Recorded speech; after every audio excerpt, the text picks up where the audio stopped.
Bonjour tout le monde, c'est Maud, je vous retrouve pour une nouvelle vidéo et on va parler exclusivement de fantasy ici puisque je vais vous parler de 3 lectures. La première, il s'agira de La rivière à l'envers de Jean-Claude Mourleva, le tome 1 Tomek, paru aux éditions PKJ. Ensuite, on parlera de La Reine du Tierling, le tome 1 de Erika Johnson, paru chez JC Lattès. Et enfin, on terminera avec Shades of Shadows, le second tome de Shades of Magic de V.E. Schwab, paru chez Lumen.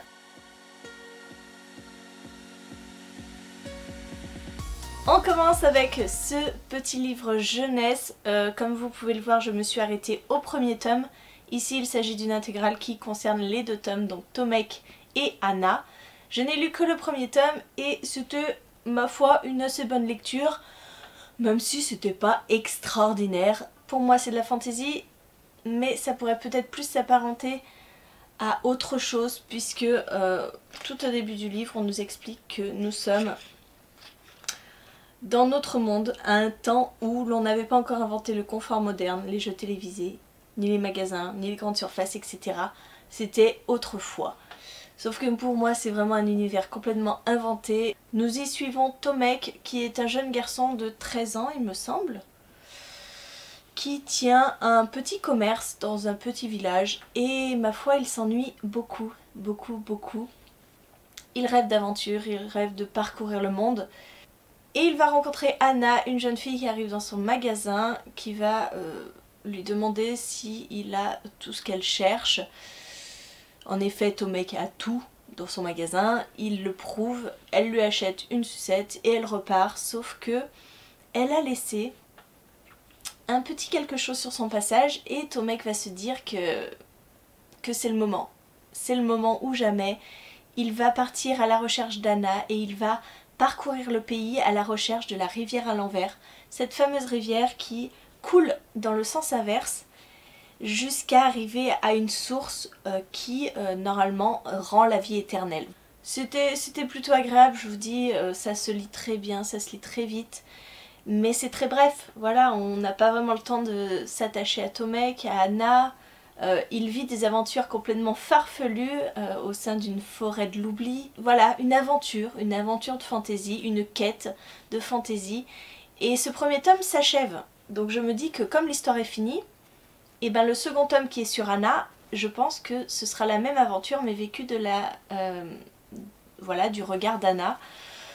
Donc c'est pour ça que j'ai préféré faire une pause entre les deux. Voilà, c'était sympa mais sans plus. Après je pense que pour de jeunes lecteurs, pour de la fantasy, c'est très abordable et c'est très facile de rentrer dedans. Et c'est un premier pas vers la fantasy qui peut être très chouette. Donc je vous le conseille pour les plus jeunes. Passons ensuite à La Reine du Tierling, que j'ai beaucoup aimé. Voilà, vraiment, c'est pas un coup de cœur mais ça a été une excellente lecture. Ici nous suivons Kelsey qui est une jeune fille qui vient d'avoir 19 ans.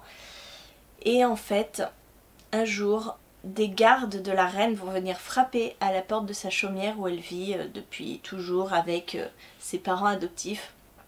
Et ils vont venir la chercher parce qu'à 19 ans, elle est censée devenir la reine du Tierling. Elle est censée retrouver sa place dans la capitale et venir gouverner les gens du Tierling. Kelsey a été préparée toute sa vie à cette tâche. Ses parents adoptifs, c'était un petit peu ses professeurs. Ils ont tout fait pour lui enseigner la politique et voilà, lui apprendre à penser par elle-même. Donc elle est prête, sauf qu'elle sait très bien qu'il va y avoir de nombreux obstacles sur sa route. Et voilà, c'est un petit peu le début de cette histoire. J'ai beaucoup aimé cette histoire, vraiment, elle est pleine de rebondissements, elle est pleine d'action. Il y a énormément d'action, je trouve, dans ce livre, parce que sur la route, pour retourner dans son pays, enfin dans sa capitale, et ben Kelsey va échapper à des tentatives d'assassinat, même son couronnement ne va pas se passer tout simplement. Son règne va être compliqué. Et dès le début, sa première action va mener à la guerre, on le sait direct. Bref, c'était haletant, c'était passionnant. J'ai beaucoup aimé Kelsey parce que c'est une forte tête, c'est une forte personnalité. Elle le dit elle-même d'ailleurs, elle n'arrête pas de se rabaisser. Elle n'est pas jolie, elle n'est pas comme sa mère, mais elle a quelque chose dans le cerveau. Et elle se laisse un peu guider par ses émotions, mais elle est réfléchie. J'ai vraiment aimé cette histoire, j'ai vraiment aimé son personnage principal et je serais ravie de lire la suite parce que c'est pas passé loin du coup de cœur. C'est pas passé loin du coup de cœur, tout simplement, et je suis contente d'avoir découvert cette saga. Et même si encore une fois on est à la limite de la fantasy puisqu'on est quand même dans un univers inventé avec une carte etc. Sauf qu'on sait que c'est dans notre futur qu'il s'est passé quelque chose. On a des réminiscences de notre monde d'avant. On nous parle d'Harry Potter, on nous parle d'éléments de la culture pop, donc on sait en fait que on n'est pas vraiment dans un monde de fantasy, qu'on est dans un futur réinventé. Mais bon, ça n'empêche que c'était un très bon livre, un très bon début de saga, donc je lirai la suite avec grande impatience et grand plaisir. Et on continue avec les sagas, avec Shades of Shadows que j'ai lu en lecture commune avec Amal, et Marilyn s'est greffée aussi par la suite parce qu'elle avait du mal à continuer cette saga sans une aide. Et ouais, encore une très bonne lecture, même si on prend beaucoup de temps dans ce second tome à replacer les personnages, à replacer les situations. Pour rappel, dans cette saga nous suivons Kell qui est un Antari, c'est-à-dire un sorcier du sang. Il peut se déplacer entre les différents Londres, le Londres blanc, noir, rouge, gris. Il va rencontrer sur son chemin Lila qui elle est originaire du Londres gris, qui est une voleuse. Elle va lui dérober quelque chose et voilà, ils vont faire cette rencontre. Ils vont s'entraider, ils vont, je ne peux pas vous le dire sinon je vous spoil. Mais dans ce second tome, on suit toujours ces deux personnages. Chacun a pris sa route, chacun a fait son histoire. Et voilà, ça met bien 200 pages pour nous replacer où ils en sont dans leur vie, ce qui va se passer, quel est le thème principal de ce tome. Donc voilà, certains trouveront que ça a été long, comme Marilyn. Moi, j'ai pas trouvé ça long parce que je suis très attachée au personnage. Autant Lila m'agaçait un peu dans le premier tome, autant je l'ai trouvée extraordinaire dans ce second tome. Et c'est qu'elle qui est un petit peu redescendue dans mon estime. Le final est grandiose.